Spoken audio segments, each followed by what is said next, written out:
I'm Travis. And I'm Nicole. And we're reading Anne of Green Gables by Lucy Maud Montgomery.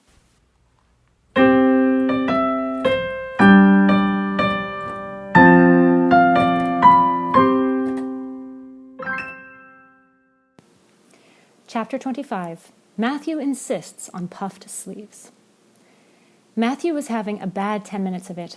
He had come into the kitchen in the twilight of a cold, grey December evening and had sat down on a wood-box corner to take off his heavy boots, unconscious of the fact that Anne and a bevy of her schoolmates were having a practice of the Fairy Queen in the sitting room. Presently they came trooping through the hall and out into the kitchen, laughing and chattering gaily. They did not see Matthew, who shrank bashfully back into the shadows beyond the wood-box with a boot in one hand and a boot-jack in the other, and he watched them shyly for the aforesaid 10 minutes as they put on caps and jackets and talked about the dialogue and the concert.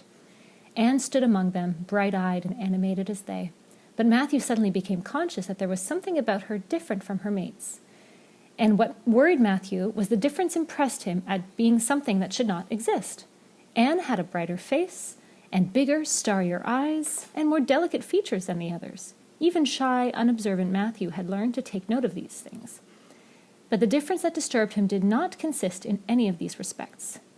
Then, in what did it consist?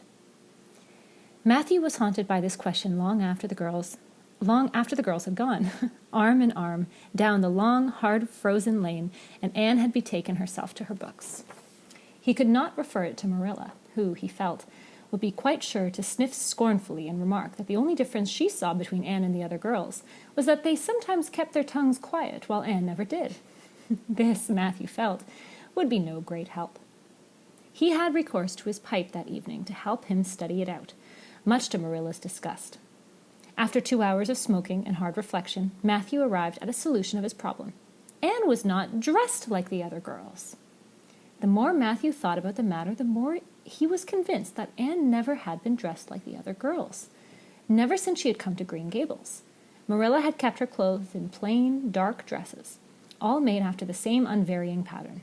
If Matthew knew there was such a thing as fashion in dress, it is as much as he did. But he was quite sure that Anne's sleeves did not look at all like the sleeves the other girls wore. He recalled the cluster of little girls he had seen around her that evening, all gay in waists of red and blue and pink and white, and he wondered why Marilla always kept her so plainly and soberly gowned. Of course, it must be all right. Marilla knew best, and Marilla was bringing her up. Probably some wise, inscrutable motive was to be served thereby. But surely it would do no harm to let the child have one pretty dress, something like Diana Barry always wore. Matthew decided that he would give her one, that surely could not be objected to as an unwarranted putting in of his oar. Oh my. Christmas was only a fortnight off. A new nice dress would be the very thing for a present. Matthew, with a sigh of satisfaction, put away his pipe and went to bed, while Marilla opened all the doors and aired the house. The very next evening, Matthew betook himself to Carmody to buy the dress, determined to get the worst over and have it done with. It would be, he felt assured, no trifling ordeal. There were some things Matthew could buy and prove himself no mean bargainer, but he knew he would be at the mercy of shopkeepers when it came to buying a girl's dress. After much cognation, Matthew resolved to go to Samuel Lawson's store instead of William Blair's. To be sure, the Cuthberts always had gone to William Blair's. It was almost as much a matter of conscience with them as to attend the Presbyterian church and vote Conservative. But William Blair's 2 daughters frequently waited on customers there, and Matthew held them in absolute dread. He could contrive to deal with them when he knew exactly what he wanted and could point it out. But in such a matter as this, requiring explanation and consultation, Matthew felt he must be sure of a man behind the counter. So he would go to Lawson's, where Samuel or his son would wait on him. Alas, Matthew did not know that Samuel, in his recent expansion of his business, had set up a lady clerk also. She was a niece of his wife's, and a very dashing young person indeed, with a huge drooping pompadour, big rolling brown eyes, and a most extensive and bewildering smile. She was dressed with exceeding smartness, and wore several bangle bracelets that glittered and rattled and tinkled with every movement of her hands. Matthew was covered with confusion at finding her there at all, and those bangles completely wrecked his wits at one fell swoop. What can I do for you this evening, Mr. Cuthbert? Miss Lucilla Harris inquired, briskly and ingratingly, tapping the counter with both hands. Have you any, well now, say any garden rakes? Stammered Matthew. Miss Harris looked somewhat surprised, as well she might, to hear a man inquiring for garden rakes in the middle of December. I believe we have one or two left over, She said. but they're upstairs in the lumber room. I'll go and see. During her absence, Matthew collected his scattered senses for another effort. When Miss Harris returned with the rake and cheerfully inquired, Anything else tonight, Mr. Cuthbert? Matthew took his courage in both hands and replied, Well now, since you suggest it, I might as well look at, buy some hayseed. Miss Harris had heard Matthew Cuthbert called odd. She now concluded that he was entirely crazy. We only keep hayseed in the spring. She explained loftily. We've none on hand just now. Oh, certainly. Certainly. Just as you say. Stammered unhappy Matthew, seizing the rake and making for the door. At the threshold he recollected that he had not paid for it and turned miserably back. While Miss Harris was counting out his change, he rallied his powers for a final desperate attempt. Well now, if it isn't too much trouble, I might as well. That is, I'd like to look at some sugar. White or brown? Queried Miss Harris patiently. Oh, well now, brown. Said Matthew feebly. There's a barrel of it over there. Said Miss Harris, shaking her bangles at it. It's the only kind we have. I'll take 20 pounds of it. Said Matthew, with beads of perspiration standing on his forehead. Matthew had driven halfway home before he was his own man again. It had been a gruesome experience, but it served him right, he thought, for committing the heresy of going to a strange store. When he reached home, he hid the rake in the tool house, but the sugar he carried in to Marilla. "Brown sugar!" exclaimed Marilla. "What possessed you to get so much? You know I never use it except for the hired man's porridge or black fruit cake. Jerry's gone and I made my cake long ago. It's not good sugar either. It's coarse and dark. William Blair doesn't usually keep sugar like that." I thought it might come in handy sometime, said Matthew, making good his escape. When Matthew came to think the matter over, he decided that a woman was required to cope with the situation. Marilla was out of the question. Matthew felt sure she would throw cold water on his project at once.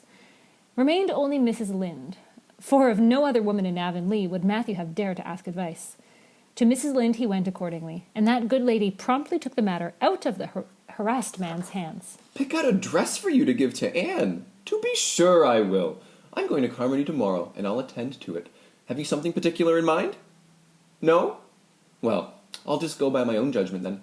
I believe a nice rich brown would just suit Anne, and William Blair has some new Gloria, and that's really pretty. Perhaps you'd like me to make it up for her, too, seeing that if Marilla was to make it, Anne would probably get wind of it before the time and spoil the surprise. Well, I'll do it. No, it isn't a mint of trouble. I like sewing. And I'll make it fit to my niece, Jenny Gillis, for she and Anne are just as like as two peas as far as figure goes. Well now, I'm much obliged. Said Matthew. And I don't know, but I think they make the sleeves different nowadays to what they used to be. If it wouldn't be asking too much, I'd like them made in the new way. Puffs? Of course. You needn't worry a speck about it, Matthew. I'll make it up in the very latest fashion. Said Mrs. Lynde.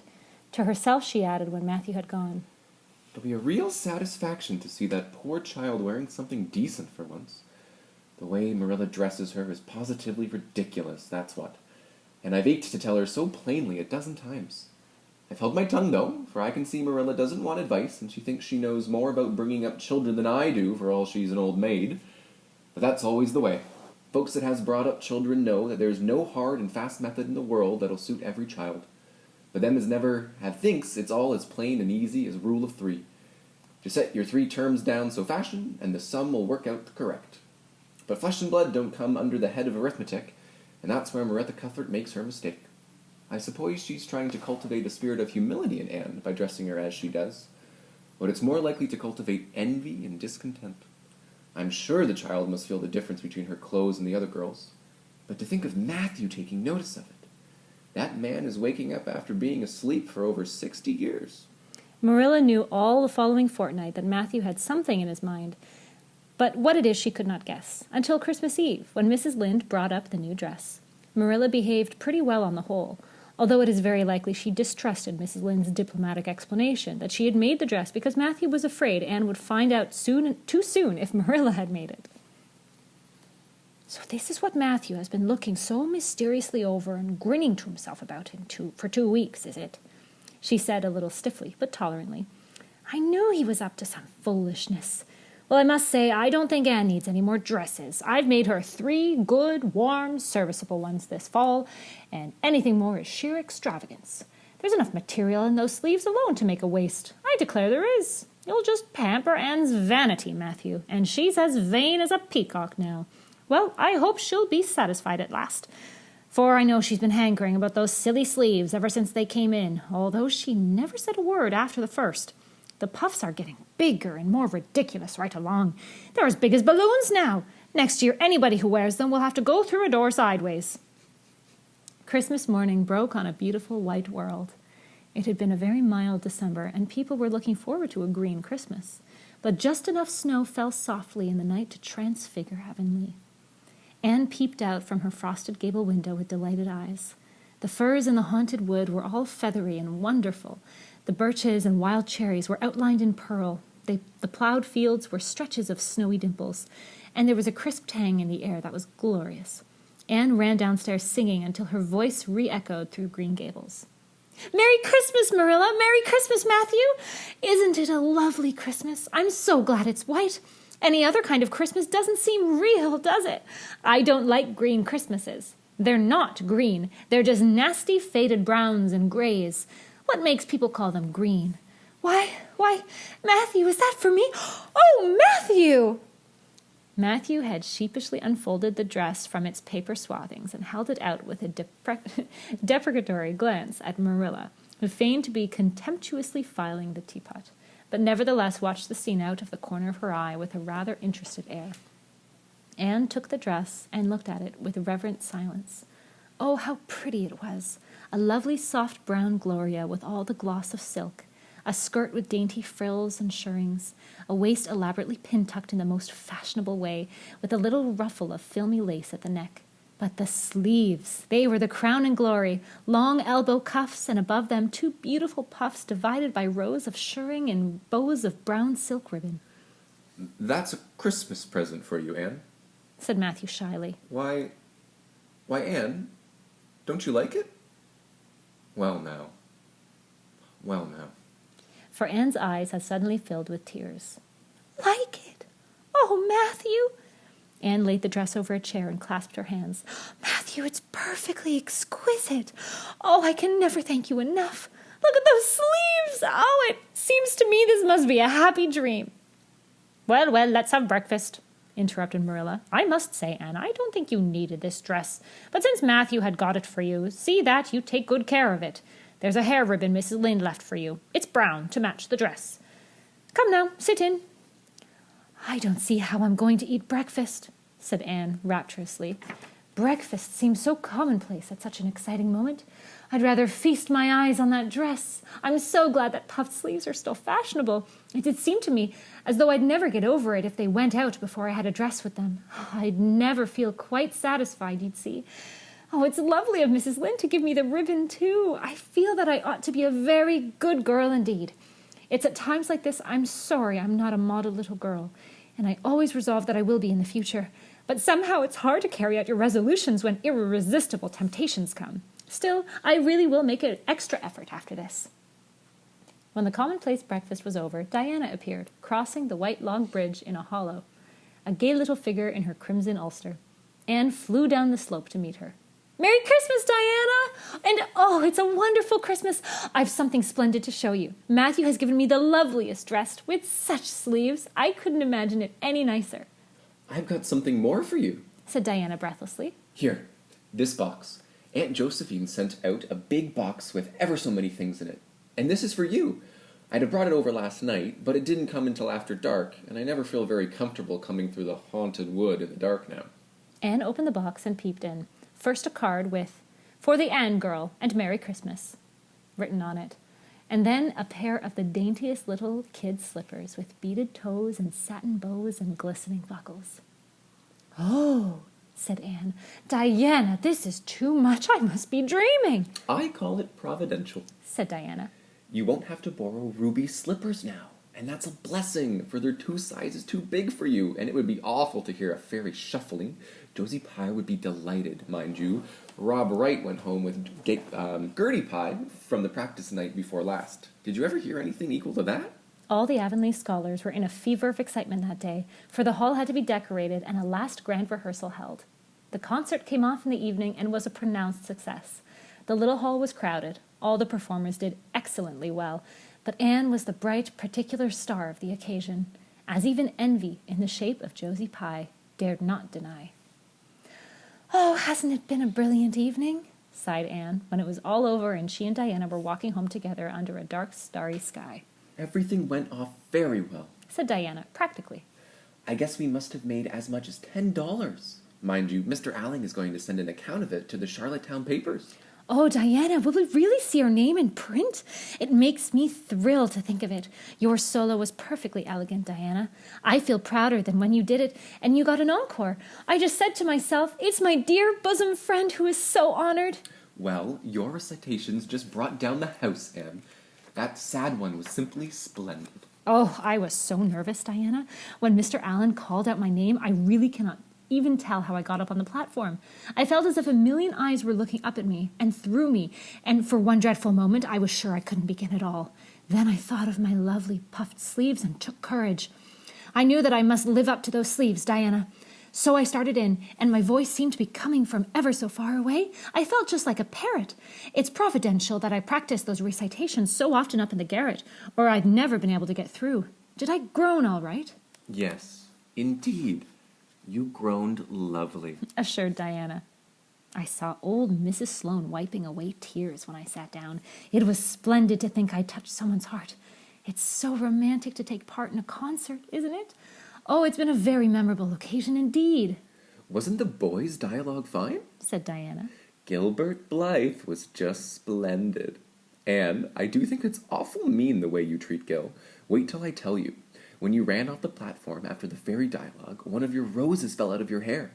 I saw Gil pick it up and put it in his breast pocket. There now, you're so romantic that I'm sure you ought to be pleased at that. It's nothing to me what that person does, said Anne loftily. I simply never waste a thought on him, Diana. That night, Marilla and Matthew, who had been out to a concert for the first time in 20 years, sat for a while by the kitchen fire after Anne had gone to bed. Well now, I guess our Anne did as well as any of them, said Matthew proudly. Yes, she did, admitted Marilla. She's a bright child, Matthew. And she looked real nice, too. I've been kind of opposed to this concert scheme, but I suppose there's no real harm in it after all. Anyhow, I was proud of Anne tonight, although I'm not going to tell her so. Well now, I was proud of her, and I did tell her so, before she went upstairs, said Matthew. We must see what we can do for her some of these days, Marilla. I guess she'll need something more than Avonlea School by and by. There's time to think enough of that, said Marilla. She's only 13 in March. Though tonight it struck me that she was growing quite a big girl. Mrs. Lynde made that dress a mite too long, and it makes Anne look so tall. She's quick to learn, and I guess the best thing we can do would be to send her to Queen's after a spell. But nothing need be said about that for a year or two yet. Well now, it'll do no harm to be thinking it over off and on, said Matthew. Things like that are all the better for lots of thinking over.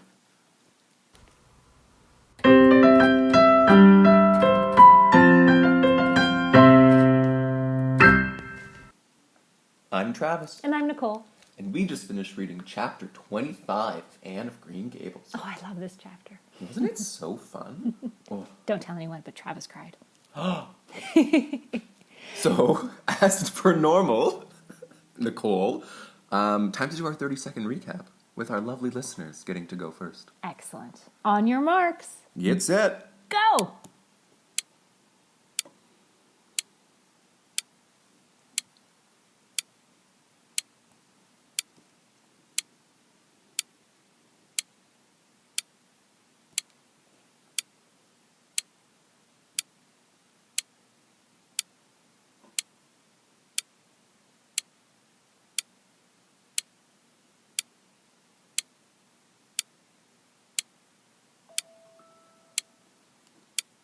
Great job, everybody.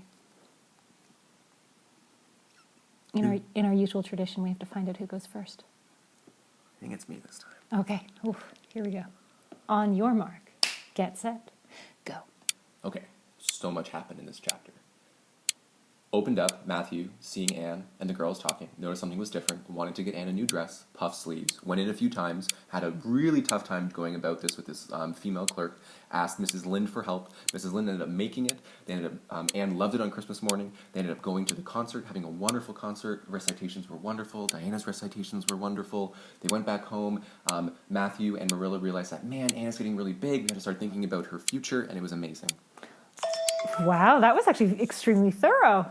Thank you. Very good, very good. I can't because top of the that. tears. The tears embedded the memory in me. Are you Okay. ready? Yeah. On your marks. Get set. Go. It's Christmas time in Avonlea. Anne and her classmates are getting ready for the Christmas concert where she's playing a fairy queen, and Matthew notices that she doesn't dress like the other girls, so he tries very hard to get her a dress. Can't buy it at a store because he's too nervous. But Mrs. Lind makes a beautiful brown dress with puff sleeves, and it makes Anne's Christmas.